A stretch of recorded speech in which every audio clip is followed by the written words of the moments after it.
Hello, welcome to the Africa Dyslexia Advocate Programme 2024. This is session module 4, session 2, building relationships with educational agencies. My name is Justina Asafwaje. I am the inclusion lead for Africa Dyslexia Organisation and also an education consultant at JAA Consultancy. By now, you would have had access to Dr. Abe's session on educational agencies and policy development, and also Future Kwame's session on public speaking and presentation skills. So we are going to utilize what you've gained from those sessions and our previous sessions, and we're going to look at how we identify, establish, and develop relationships with educational agencies as advocates. So as an Africa Dyslexia advocate or an independent advocate, your role is cultivating and establishing relationships with decision makers and influencers within the educational field so that you can develop impact on how students, young people, and children are supported as dyslexics within the education space. So in today's session, we will be covering effective communication with policymakers. What does that look like? Collaborating for systemic change, navigating bureaucratic structures, and there will be a space, although it says plenary, it will be reflection because you're watching this on video playback. So please have pen and paper ready, note down any questions that you have so that when we have our Q&A sessions, you'll be able to pose those questions to me and we can unpack them together. So please do be reflecting on what you're hearing. What does that mean for you in your own personal context? And what questions or thoughts does it throw up for you as you think about what your advocacy journey is going to look like in developing relationship with educational agencies? So, how do I build effective communication? How do I communicate effectively? The first step that you need to take is to identify and know your audience. Understand the background, the priorities, and the perspectives of the policymakers that you are intending to communicate with. Who are they? What is their role? Are they decision makers? Are they influencers?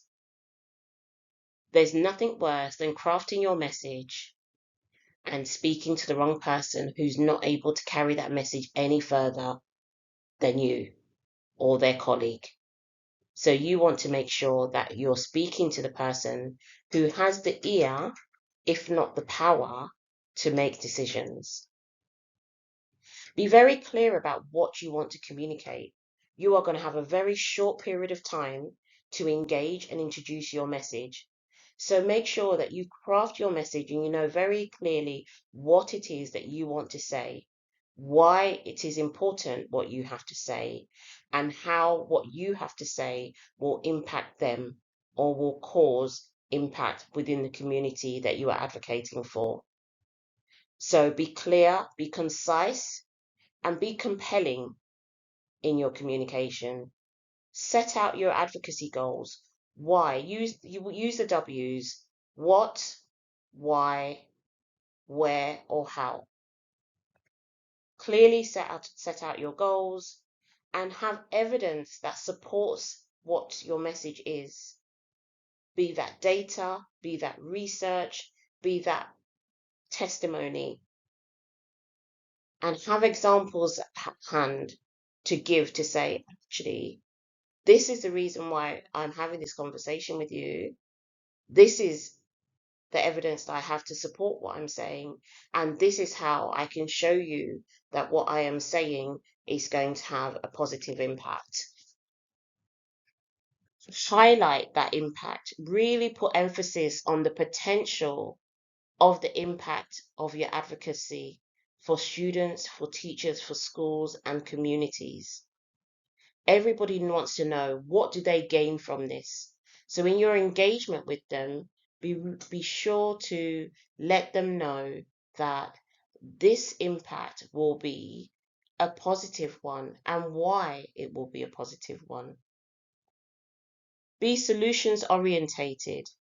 There is nothing worse than being presented with information around a problem or a barrier, and then what? You'll be looking at each other thinking, okay, so we know that there's a problem. What are we going to do about it?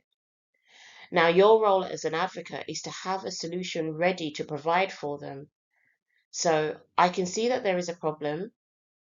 There are many, many children in our schools who remain undiagnosed and unassessed, who potentially are dyslexic. That's our problem. What are we going to do about it?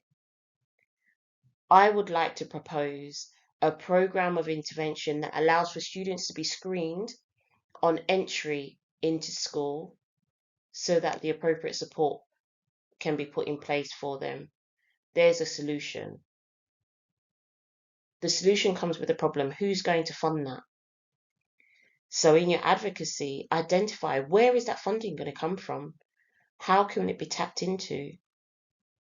What can we explore? What is already available and what needs to be made available? You have to be really clear as an advocate that you see the solution, you understand the solution, and you can provide the solution with the necessary support from the agency that you are engaging with. Okay, so you've done the groundwork, you've identified people, the audience that you need to speak to, that you need to present your case to. Now what? The key aspect of advocacy work is building relationships and building positive relationships with your audience. So once you've identified who your audience is, it's really important that you cultivate a relationship with them. And you do this over a period of time. Nobody likes to be ambushed. So once you've crafted your message, you understand what the goals are, you understand how you want to reach that goals, and you understand what support or what mechanisms or what policies or what resources you're going to need in order to affect the reaching of those goals, you need to cultivate a relationship with the relevant person over time through regular communication, through meetings, through networking opportunities. When you cultivate those relationships, people get to understand who you are and what your message are. You want to be in a position where when your name is mentioned, people associate your target goal with your name. People understand that, this person is a dyslexic advocate, and so they are really pushing for advancement in the support of people who are dyslexic. You want to be known for your goal. And so any opportunity that you have where you can network with people, where you can communicate your message, where you can engage in meetings, either attending them or setting them up, take those opportunities. As you cultivate relationships with people, you are more likely to have successful engagement and buy-in from the decision makers because they know you, they know your message, they know what you're about, they know what you stand for, they know what you're working towards, and you bring them along with you. So you bring them, so they want to join you on this journey. They want to be part of what you're doing because they can see the potential impact and they want to be part of that. So cultivate the relationships with policymakers. Establish trust and rapport. It's really important that people are able to trust what you say, trust the information that you're giving them, because this will really enhance the effectiveness of your advocacy efforts. Provide opportunities for policymakers to learn more about the issues around dyslexia. Often you'll find that people have some idea or very little idea around dyslexia. Cultivate a relationship where you are the fountain of knowledge. You are able to bring to the table information that helps them with their understanding and their awareness so that they too, when they are making decisions, they're making informed decisions based on the information that they hold. So establishing trust, making sure, if you remember the session that we did previously around ethics, making sure that the information you share is truthful, is accurate, is evidence-based.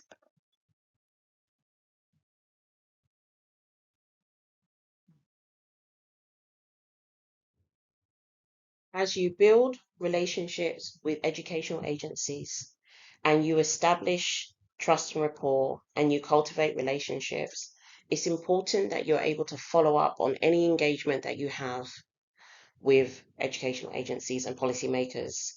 Follow up with additional information, resources, or any updates that will reinforce your message and keep the conversation going. It's about building and sustaining relationships and engagement.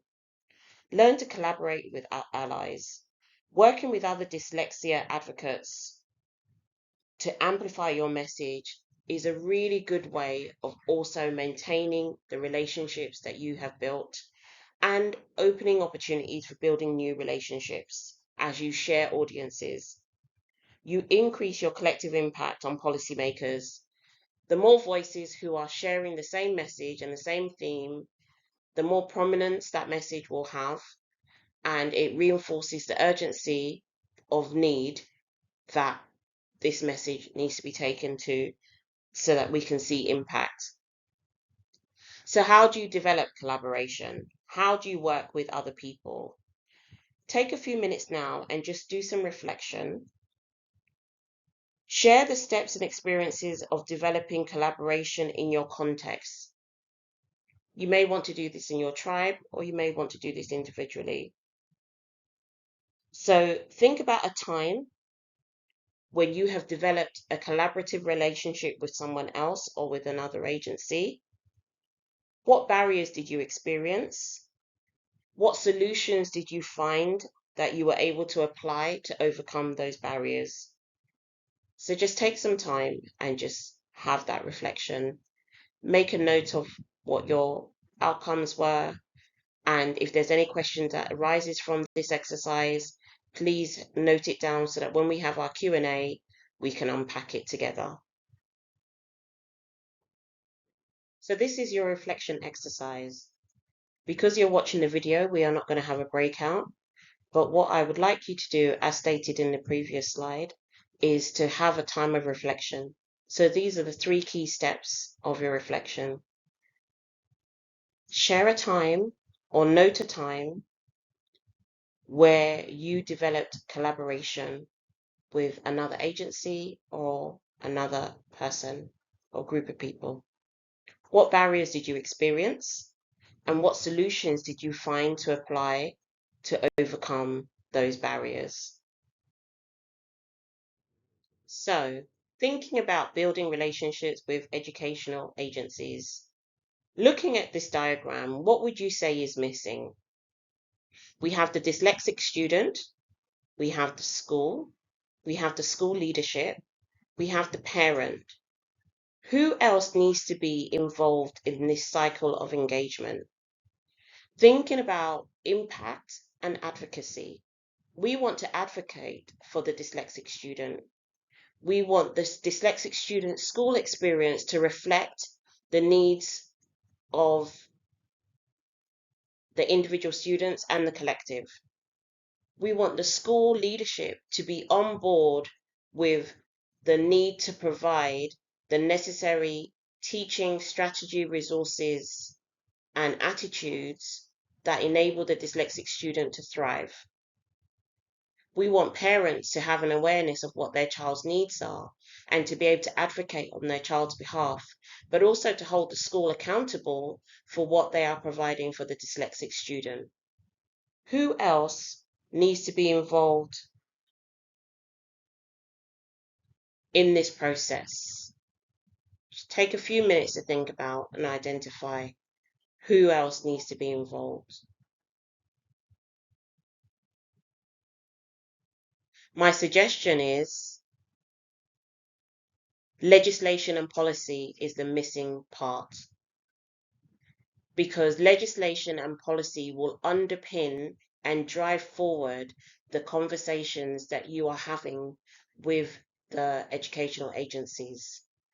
What does the law require them to do? What should the law require them to do? Because often that might be the gap where the advocacy is needed.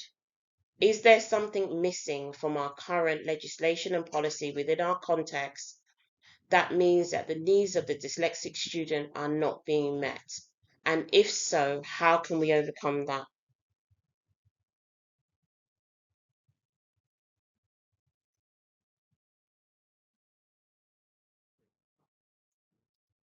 In order for our relationships and our collaboration to be effective in our advocacy role, we need to understand the key elements of change that form the part of the journey. So we start with the student because we center the student and the student needs in all that we do. Because if we're not able to ensure that the needs of the students are met, our advocacy is in vain. Then who are we actually advocating for? So the culture of the environment and its impact on the student has to be our starting point. If students are not able to effectively engage in learning and make the appropriate progress, it impacts and is influenced by the culture of the institution, by the culture of the educational institution.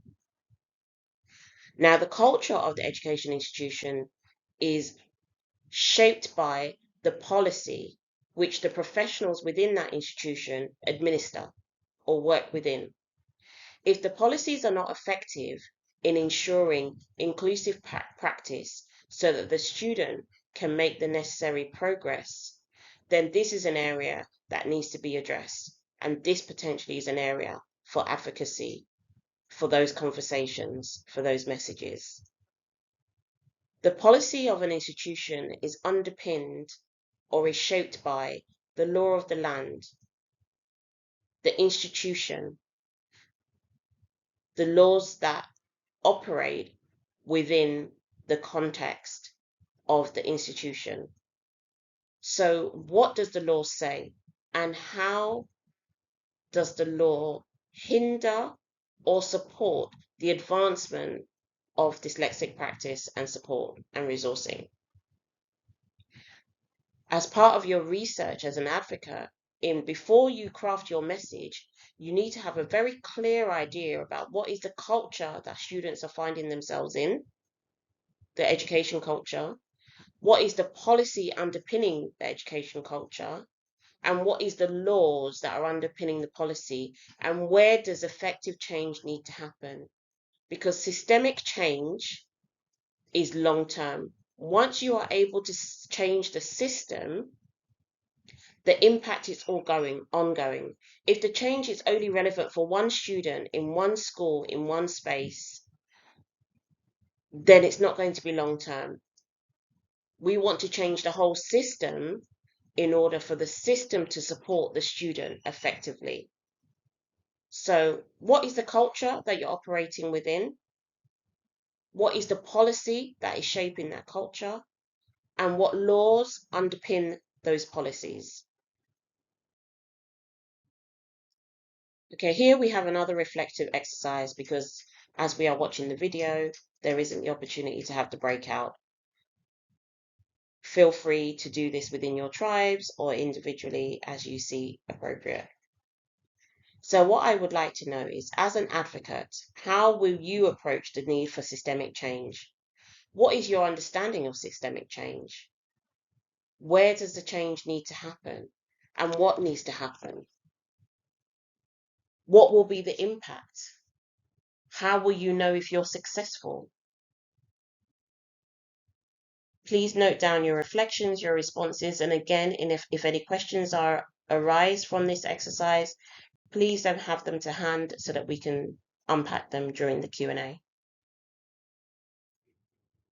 So, in crafting your message, having a clear plan around what you want to say, the impact, the solutions, and the way forward, it's really important that you understand what the pain points are within the context of dyslexia advocacy.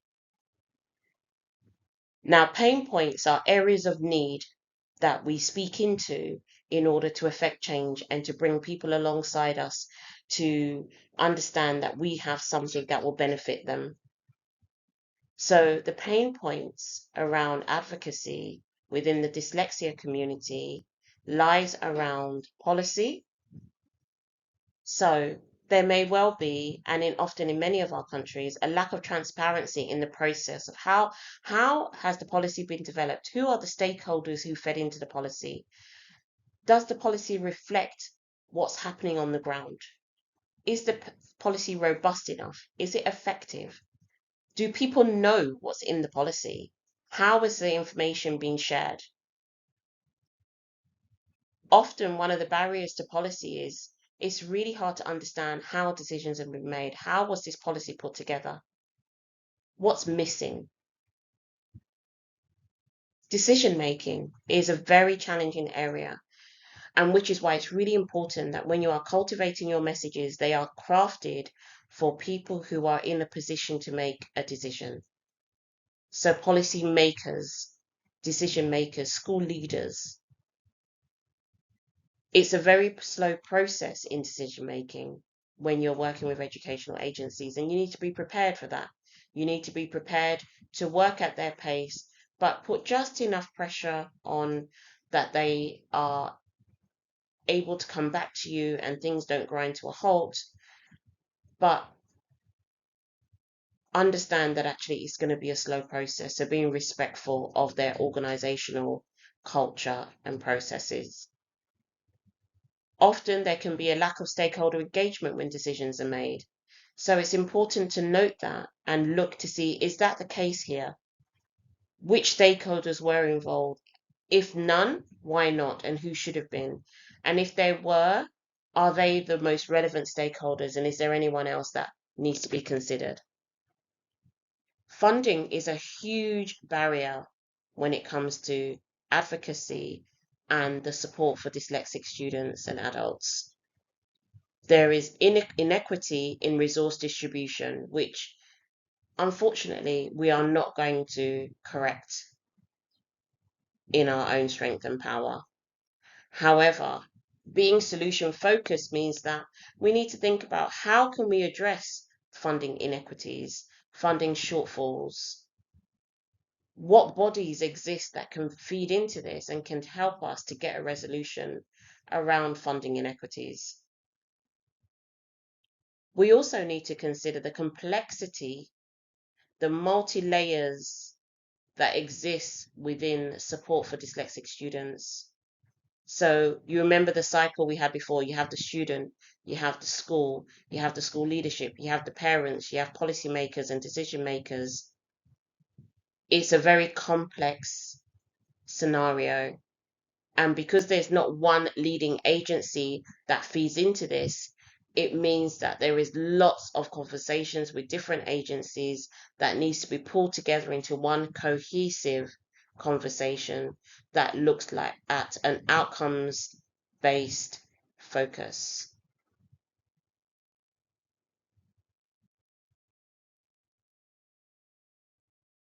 So identify the pain points for the audience that you are crafting your message for.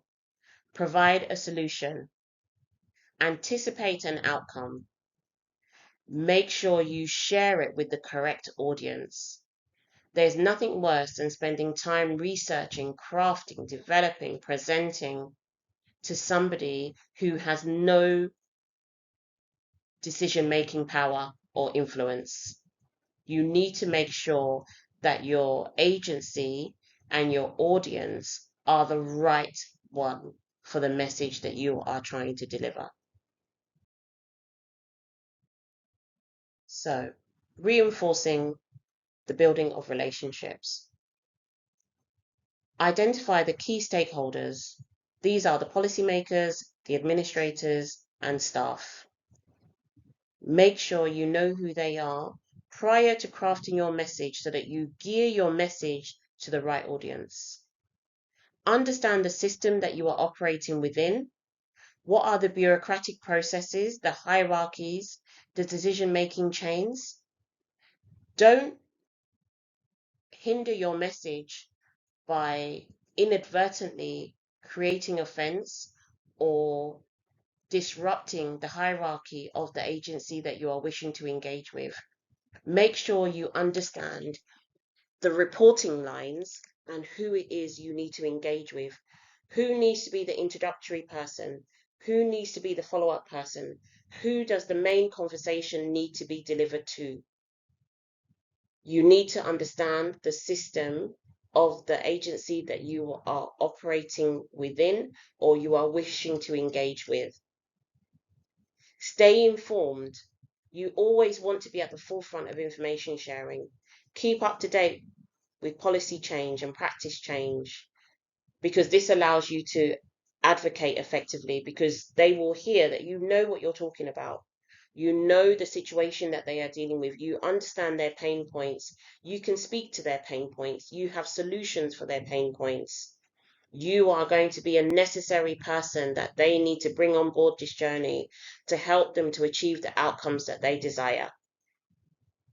Identify your allies, individuals within the bureaucracy that share your advocacy goals and can collaborate with you to amplify your efforts, to open those particular doors, to set up those particular meetings. Know who your allies are and who you can tap into to support you in getting your message across, but also further from the message to have actions in place, to be able to action the points from your message. So, in communicating effectively, building relationships, and developing collaboration, it's really important that you use multiple channels in communication. Utilize multiple advocacy tactics, including meetings, written communications, media outreach, and grassroots organizations to influence decision making within the bureaucracy. It is very, very important that you use modes of communication that speak to the agency and is accessible. Some of you have started great work in your advocacy in using social media platforms to send out your message. That first step has been done. Now it's cultivating that and taking that into action. How can we set up meetings following those engagements? When people comment and engage with your resource, how do you cultivate that into a face-to-face, a networking event, written communication, formalized meetings? How do you do that? And who do you need to help you get those things happening? Be persistent. Be prepared for advocacy to take time and be persistent. People will say, no, sorry, we're not interested. People will give you the runaround. Yes, speak to this person. No, you need to speak to that person. No, you need to speak to that person. People will ignore you for days, weeks, months. People will have barriers that are outside of those things. Be prepared to be persistent. If the message is important enough, then you will persevere and continue until you get the outcome that you are seeking from the engagement. Monitor the progress, continually monitor the progress of your advocacy within the bureaucracy and adjust your strategies as needed. Remember, we talked about cultivating relationships. That cultivation is regularly checking in, engaging. How are we getting on? How are we doing? Where are we at? What progress have we made? Who do you need to speak to get things moving? Have we hit a roadblock? If so, how do we overcome that? Monitor how things are going, because if it's policy change, systemic change, it will take time, and you need to make sure that the timeline remains on track for the outcomes that you've identified. If there's any deviation from the outcome goal, you need to be prepared for that, and you need to be ready to make the necessary adjustments to bring that deviation back in line with the outcomes goal. And if that's not possible, you need to be ready to redesign the outcome to meet the need that's arisen. Celebrate your successes, no matter how small it may seem. Use setbacks as opportunities to learn and adjust your approach. Celebrate the small wins, because the small wins amalgamate into larger wins. So when people engage with your communication, celebrate those. When people align with your goals, celebrate those. When you establish meetings and connections and communications, celebrate those. Celebrate every aspect of success, because as people see the success, it encourages them to get on board and join in on the journey. And it also helps to keep you motivated, because you know that you're actually working closer and closer to that end outcome which you set out at the beginning. So when engaging with educational agency, it is very important that you understand the context that you're working within, you understand the audience that you're working with, you understand and have a very clear goal structure of outcomes. What is the outcome that you want from this engagement? What is the change that you want to see? If it's systemic change, have you identified the necessary agencies, the necessary bureaucracies, the necessary departments that need to be part of that journey in order to affect systemic change? And how are you going to communicate this? And who are you going to communicate it with? And how do you recognize success? And how do you celebrate success? In building relationships with educational agencies, it is all about your engagement, your communication, how you share information, how you keep people involved, how you keep people abreast of where you are and what is happening, how you overcome barriers and challenges. But fundamentally, it's about how you ensure that your message remains consistent, it remains clear, and it remains on target. So never lose sight of the fact that you are an advocate, a dyslexia advocate.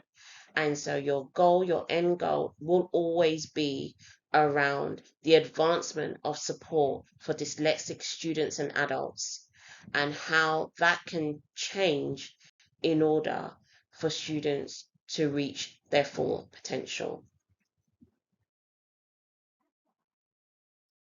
So you have reached the end of this session, Module 4, Session 2. Thank you so much for sticking through the video.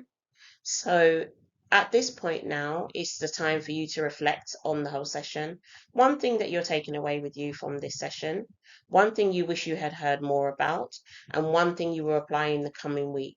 I hope you've been able to keep track of your journal, entering your reflections, and this can feed into that. Once again, we will have a Q&A session, and during that Q&A session, any questions that have arisen from this session, we will be able to address, and I really look forward to engaging with you again. I hope you enjoyed this session, and I look forward to seeing you. Take care.